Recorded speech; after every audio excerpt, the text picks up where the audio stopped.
But what was interesting to me about him was he had 3 Michelin stars, and he was still trying to learn how to get better. No, and I feel like it was like that for a lot of us. It's easier for me than it was for Tom because I wasn't playing a character that had already existed in the previous film. Here's a rewritten version of your script. Meet Macy Rachel Zegler, a name that seemed destined for Hollywood stardom. She shot into the spotlight with incredible speed, landing roles that many aspiring stars only dream of. But just as fast as she rose, she became one of the industry's most polarizing figures. Some claim she's box office poison, while others argue she's been misunderstood and unfairly criticized. Now, with rumors swirling that Disney might sever ties with her, possibly as soon as Christmas Day, the speculation has reached a fever pitch. How did this bright newcomer, who once seemed like the future of Hollywood, become a symbol of its most complex controversies? And why are insiders quietly whispering that her time in the spotlight might be running out? Let's take a closer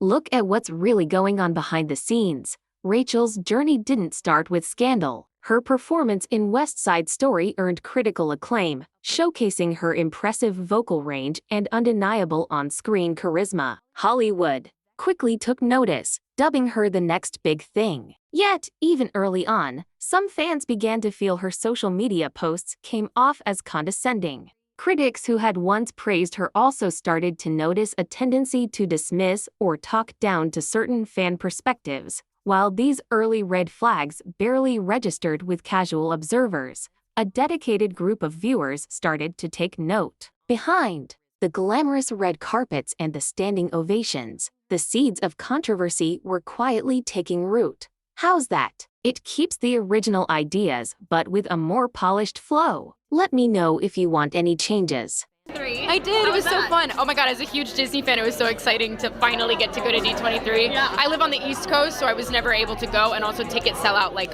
in a flash. So it was so exciting to go, and my mom was super jealous because my mom is the reason I'm a Disney fan. She was like, Jacqueline, if they play Getaway Car or Maroon, she's on crisis watch.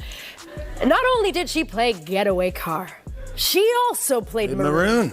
I was having a mental breakdown in the audience at MetLife Stadium. Here's a refined version of that section. Minor comments about her co-stars and her outspoken views on social media sparked quiet debates among fans. But at the time, the attention wasn't intense enough to derail her momentum. That, however, was about to change. What began as small ripples quickly grew into waves, eventually shaking the very foundation of Disney's confidence in her. This, in turn, threatened to overshadow one of the studio's most beloved classic tales. When Disney announced that Rachel would star in the live-action Snow White remake, the spotlight was immediately on her. She was set to be the face of a beloved character cherished for generations. But what should have been a triumphant career milestone quickly soured. From the moment the first trailer dropped, the production was bombarded with dislikes on YouTube, tens of thousands, then hundreds of thousands, eventually crossing the million mark across multiple uploads.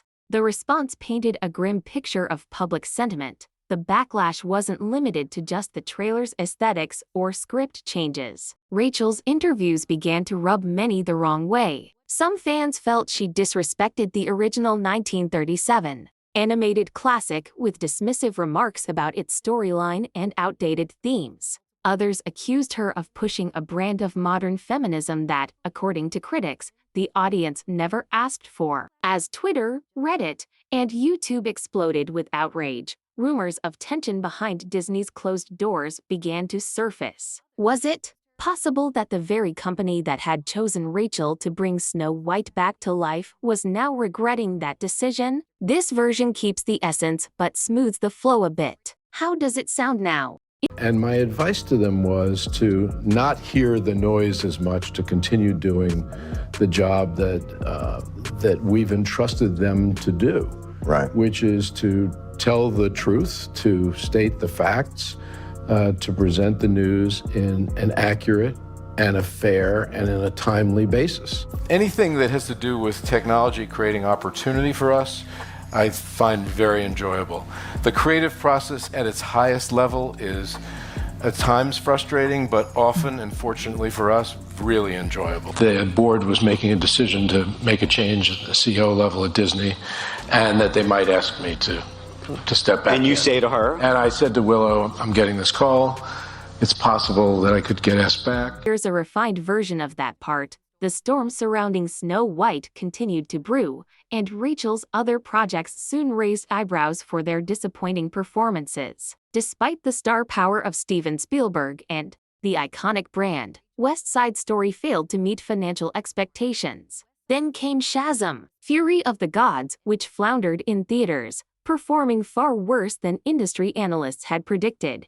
If these two underwhelming results had been isolated incidents, perhaps no one would have been too concerned. But Rachel's name soon became linked with lackluster box office returns. Nothing highlighted this trend more than Y2K, billed as a horror comedy capturing the chaotic energy of the year 2000. Despite the premise, the film opened to a meager $2.1 million on a $15 million budget, an undeniable failure by any measure. In its second weekend, it plummeted, dropping over 60% and earning a fraction of what older Ray releases made. Critics savaged it with harsh reviews, and fans on social media piled on, especially directing their criticism at Rachel. This chain of box office bombs and ongoing controversies led many to label her a jinx, while it's not entirely fair to pin a film's failure on one actor. The entertainment industry often seeks a scapegoat, and Rachel found herself cast in that role time and again.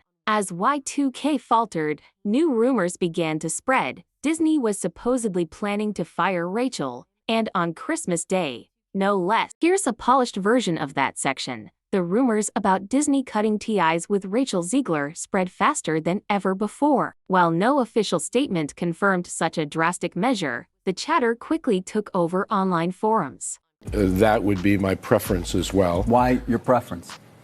Well, look, I'm going to be 72 years old tomorrow. I've put in almost 50 years. There are other things in life that I'd like to do. I also am confident that the board will be able to identify an able successor. The one where he was in the boxing ring. Boxing ring, and Howard Cosell, who was then a famous announcer for ABC Sports, introduced him. And I was asked at some point to get Mr. Sinatra Listerine. You're at Madison Square Garden. It's not like there's a Listerine store in Madison Square Garden. So I dutifully ran out, found a drugstore of some sort.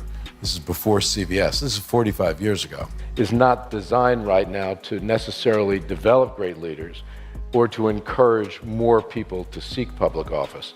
It just is far more difficult. Now, I've never been in it, but from what I observe, it's far more difficult to run for office today than ever before. For a company long recognized as an industry giant, one known for standing by its leading ladies, this rumor suggested just how deep the fractures might run. Executives, it was said, were growing weary of negative headlines overshadowing multi-million-dollar productions. Behind closed doors, whispers began to surface about potential replacements for Rachel in future Disney projects. Other studios, already on edge, began treading carefully. Fans and bloggers started asking, is Rachel Zegler too big of a risk? The phrase box office poison began cropping up not only on Twitter but reportedly in the boardrooms where decisions about upcoming films were made. Some producers apparently hesitated to attach her name to any new projects, despite her undeniable talent. Even if many of these rumors were exaggerated by internet gossip, the fear they stoked was real enough to seriously damage her credibility in the industry. As controversies mounted, so did the social media outrage. Hashtags calling for her firing trended sporadically, fueled by screenshots of her interviews or tweets that fans felt were condescending. Each new clip seemed to ignite further debate. Was she misunderstood or genuinely arrogant? For many, it didn't matter.